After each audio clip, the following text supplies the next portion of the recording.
আসসালামু আলাইকুম, সবাইকে স্বাগতম আমার প্রথম ভিডিওতে। আমি আপনাদের নিয়ে এসেছি আমাদের গ্রামের একটি পুরনো এবং স্মৃতি বিজড়িত জায়গায়। আপনারা দেখতে পাচ্ছেন এটাই সেই বিখ্যাত বুড়ির ভিটা। এখানে রাধিকা নামে একজন হিন্দু বৃদ্ধা বাস করতেন। তিনি মারা যাওয়ার পর এই এলাকাতেই তার চিতা বা স্মৃতিচিহ্ন রাখা হয়েছে। আপনারা এখন যে ঘরটি দেখতে পাচ্ছেন এই ঘরটিকেই চিতা বলে।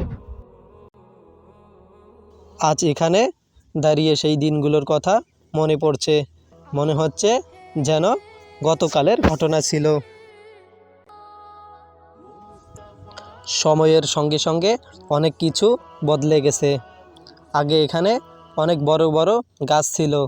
দূর দূরান্ত থেকে মানুষ এই জায়গায় সৌন্দর্য দেখতে আসতো। এখন সেই গাছগুলোর বেশিরভাগই আর নেই। এই জায়গার সঙ্গে আমার শৈশবের অনেক স্মৃতি জড়িয়ে আছে। ছোটোবেলায় আমরা বন্ধুদের নিয়ে এখানে আসতাম, গাছের নিচে বসতাম, দৌড়াদৌড়ি করতাম, খেলাধুলা করতাম। সবচেয়ে মজার বিষয় ছিল আমের মৌসুম। তখন এখানে অনেক আম গাছ ছিল। আম গাছে উঠে আম পেড়ে খেতাম। তখন মোবাইল ফোন ছিল না, ইন্টারনেট ছিল না, কিন্তু আনন্দ ছিল অনেক বেশি। এখানে আপনারা যে বিশাল বড় দোলাটি দেখতে পাচ্ছেন, এটি এই এলাকার অন্যতম আকর্ষণ। আগে যখন চারপাশে গাছ ছিল তখন এই স্থানটি আরও বেশি মনোমুগ্ধকর ছিল। এখনও এখানে দাঁড়ালে গ্রামের শান্ত পরিবেশ অনুভব করা যায়।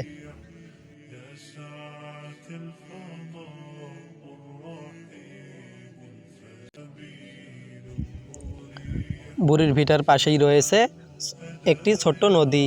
একসময় এই নদীতে প্রচুর পানি ছিল। বর্ষাকালে নদীটি দেখতে খুবই সুন্দর লাগতো, কিন্তু বর্তমানে আপনারা দেখতে পাচ্ছেন নদীতে তেমন পানি নেই। প্রকৃতির পরিবর্তন এবং সময়ের কারণে নদীটি অনেকটাই শুকিয়ে গেছে। তবুও এই নদী এলাকাটির সৌন্দর্যকে আলাদা মাত্রা দিয়েছে। আগের মতো গাছপালা নেই, আগের সেই পরিবেশও নেই, কিন্তু স্মৃতিগুলো এখনও রয়ে গেছে। শৈশবের অনেক সুন্দর মুহূর্ত এই জায়গার সঙ্গে জড়িয়ে আছে। তাই আজ আপনাদের সঙ্গে সেই স্মৃতিগুলো ভাগাভাগি করতে চেয়েছি। তো বন্ধুরা, আজকের ভিডিও এই পর্যন্ত। আবারও নতুন কোনো ভিডিও নিয়ে হাজির হব। আল্লাহ হাফেজ।